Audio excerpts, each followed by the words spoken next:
어제 있었던 첫 협상은 별다른 합의점이 없이 결렬이 됐습니다. 양측은 내일 두 번째 교섭을 이어갈 예정입니다.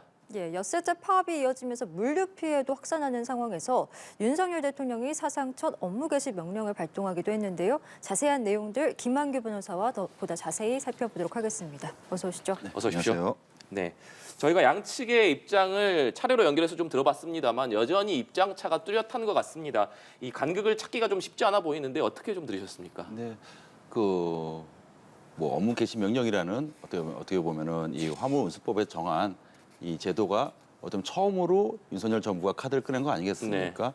어떻게 보면 정부 입장에서는 굉장히 어려운 카드를 꺼낸 셈이고 지금 집단적 운송 거부를 하고 있는 이 화물 기사들, 노동자들 입장에서도 좀 약간 더 코너에 몰린 셈이죠. 네. 사실 올해 상반기 여름에 있었던 이제 파업이 단기간에 종료된 데에는 정부와 이 노동자들 간에 서로 간에 어느 정도의 양보가 있었기 때문에 타협을 한 거거든요. 네. 근데 불과 그게 5개월 만에 지금 그 여름의 상황이 되풀이된 것은 뭐 지금 뭐 정부 책임이다, 노동자 책임이다 이걸 떠나서 양측이 다들 좀 서로 간에 어느 정도 양보를 하고 다시 한번 진지한 대화를 해야 되지 않나 저는 이렇게 보고 있습니다. 네. 예, 어제 마주한 자리에서 국토부는 당정이 안전운임제 일몰 연장을 결정한 만큼 국토부 차원에서는 조율이 어렵다라는 입장을 이제 노조에 얘기를 한 것 같습니다.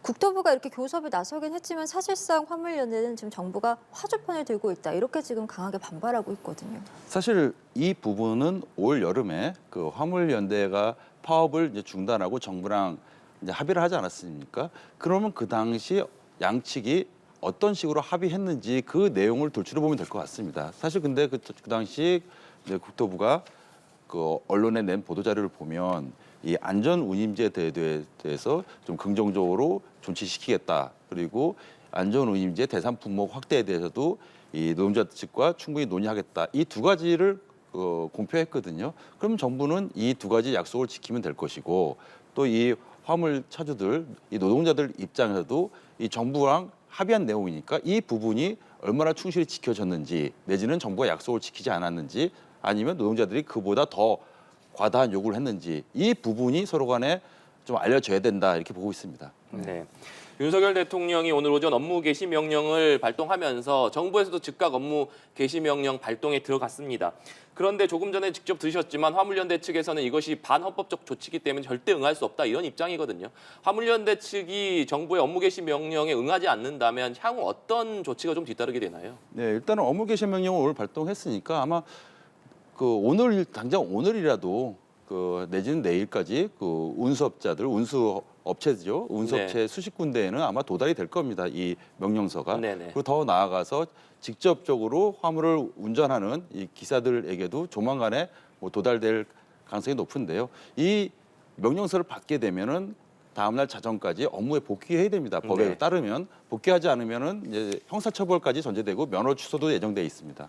네. 예, 화물연대는 앞서서도 연결해서 법적 대응까지 불사하겠다, 가처분 신청 등을 검토하겠다 이렇게 강하게 반발하고 있는 상황인데 지금 뭐 국제노동기구 협약에도 이것이 저촉이 되고 요건과 근거 모두 측면에서 정당성을 찾아보기 어렵다 이렇게 지금 입장을 계속해서 강경하게 내고 있거든요. 좀 법정 싸움까지 가리라고 보십니까?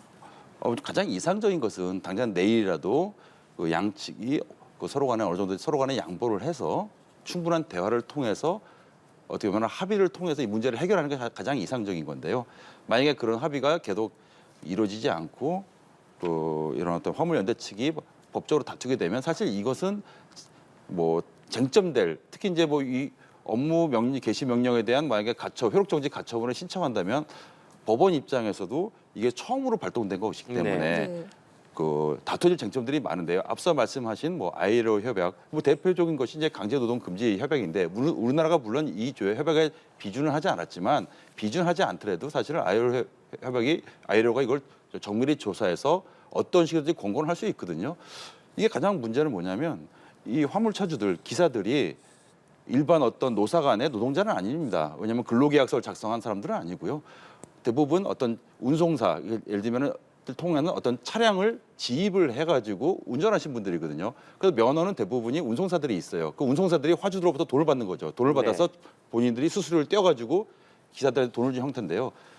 일종의 자영업자랑 비슷한 위치인데 그러면 이분들이 수직 타산이 맞지 않아서 지금 일을 못 하겠다고 하는데 이제 법으로 강제로 노동을 시키고 응하지 않으면 형사처벌하는 것이 과연 헌법에 부합하느냐 내지는 아이로 협약에 저촉되느냐 이런 부분이 분명히 사법법원에서 다퉈질 거고요. 또 한편으로는 그러면은 이런 중대한 일을 하고 있는 그 어떻게 보면 국가 경제적 굉장히 중대한 일을 하고 있는 화물기사들이 손 놓고 있을 때 정부가 아무것도 안 할 수 있느냐 이런 양측의 입장이 있거든요.